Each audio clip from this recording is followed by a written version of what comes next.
daily life we perceive with our five senses is not reality. Quantum physics has shown that space and time are illusions of perception. Therefore, our bodies cannot truly be a reality if they occupy this space. Ernest Rutherford performed an experiment in Manchester that revealed to him the shape of the interior of an atom. Scientists were shocked to discover that the atom is almost entirely empty space. The question then became, how could this empty atom possibly make the solid world around us? Our true consciousness does not exist in our brains or in our bodies.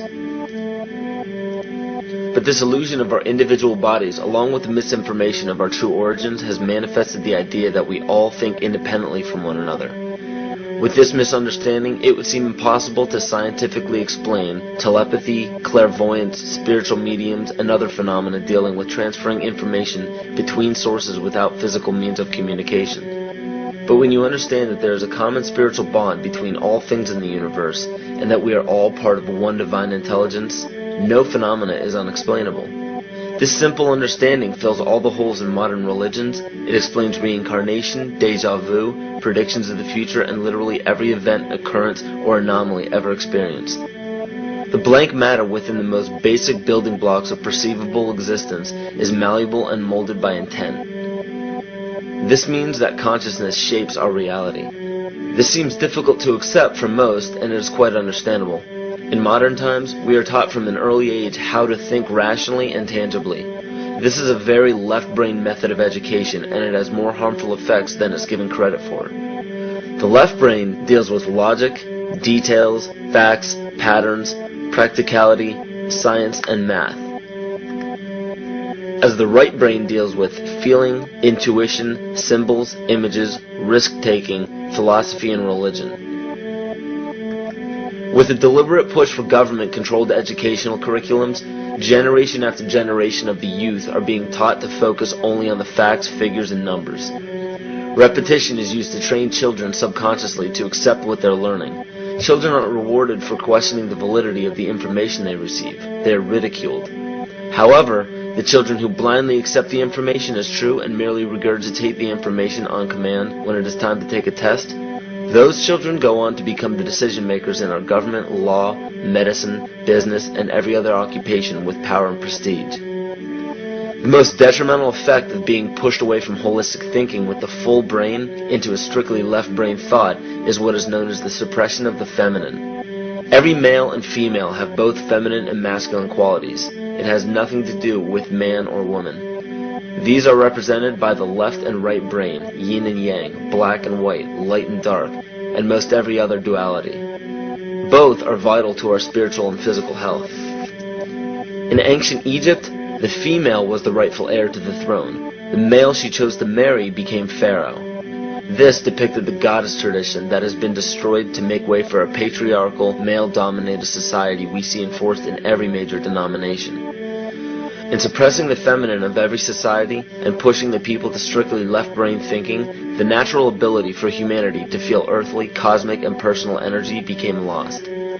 Traditions that were passed on through shamans, witch doctors, magicians, psychics, and seers of all kind became outlawed and ridiculed and given a stigma of something out of a Hollywood movie. Every religion explains that we are children of God and have godliness inside of us. If you erase the anthropomorphized God and understand that God is nothing more than the spiritual web that connects all things, all religious scriptures begin to make much more sense. Our bodies are merely vessels to contain our spirit, to gather experience for the divine mind. This is how evolution is possible. It is scientifically proven that all species are evolving into more complex beings. Innate knowledge or racial memory within all species is the understanding of newborns of all kinds to automatically know specific details and traits that the mother does not have to teach them.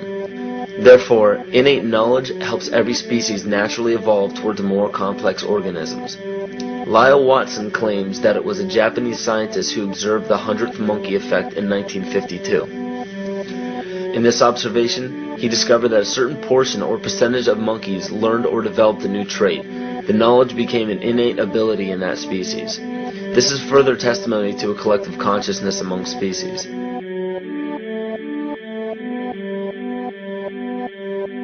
Everything in existence has a natural vibration to it, from our atoms all the way to the vastness of the universe. To show a simple connection between the earth and our bodies, take a look at our body's harmonic focal points, better known as our chakras.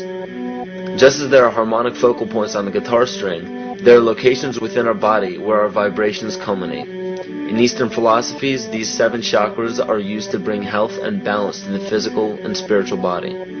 Our Earth also has 7 chakra points at equally distant locations from one another. There is 1 chakra point on each continent. The root chakra is in Mount Shasta, California. The sexual chakra is in the Isle of Sun, Lake Titicaca in South America. The solar plexus chakra is in Uluru Juta in Australia. The heart chakra is in Glastonbury or Shaftesbury, England. The throat chakra is where the Great Pyramids of Giza in Egypt are. The heart chakra is at Kuhe Malak Sia in Iran. And the crown chakra is at Mount Kailas in Tibet. Scientifically, this is explained because at the core of our Earth there is a molten iron crystal that resonates at approximately 7 Hertz. There are energy vortexes all over the Earth where electromagnetic energy emanates. There are also several vile vortices surrounding the equator where strange anomalies occur, such as radio and compass malfunctions, as well as plane and ship disappearances. You may have heard of a few of these. So the intangible parts of our existence, such as emotions, are part of the true reality of higher consciousness. If emotions are part of a realm that we cannot experience with our 5 senses, then how is it that we are all aware of our emotions? What most people believe to be emotions are not truly the emotion itself. What we are experiencing is the physical manifestation of these emotions. Anger causes disturbance in the psyche, which manifests itself in the ego. These manifestations cause the heart rate to increase, body temperature to rise, and spawn many other physical traits that signify anger. Just as music from the radio is a physical manifestation of an intangible signal, our experience of emotion is the physical manifestation of an intangible signal as well. It has been shown that our emotions have a vibratory frequency to them. Furthermore, there are only 2 emotions that humankind experiences: fear and love. All other emotions branch either directly or indirectly from these 2 emotions. Fear has a long and slow frequency vibration to it, while love has a very rapid and high frequency. To show that vibration is the very foundation of existence, Hans Jene developed what is known as cymatics in the 1940s to show that when vibrations of sound are passed through a form of media, there is a set pattern that will follow. When the frequency increases, the media develops into a more complex pattern. This is precisely what is happening to our Earth and to humanity. There are 64 possible codes of amino acids in our DNA structure made from 4 elements: carbon, oxygen, hydrogen, and nitrogen. By any means of logic, we should have all 64 codes activated within our DNA structure. Yet we presently only have 20 active codes.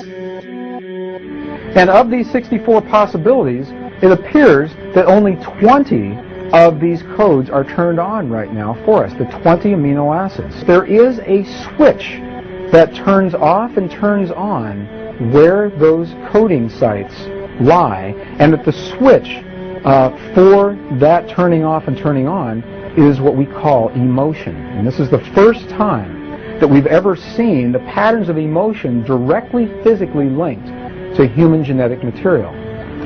Well, fear is a long, slow wave of emotion. So this wave of fear is a long, slow wave and touches relatively few sites on this DNA. So an individual living in fear is limited to the number of antennae that they have available to them, whereas an individual living in the pattern of love, this is love in DNA, you can see it's a higher frequency, shorter wavelength. We have many more potential sites for coding along that genetic pattern.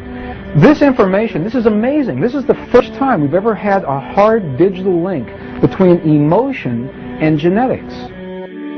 This is important to understand because another researcher named Vladimir Popanov measured tiny particles of light called photons inside a vacuum tube. The photons were scattered as expected.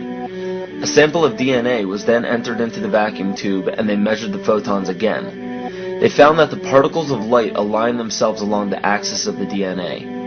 Then, as they removed the DNA sample, the photons remained aligned to the same form of the DNA, even though no DNA was present. This is what is known as the phantom DNA experiment. Science has now bridged a very important gap between physical and ethereal, or spiritual.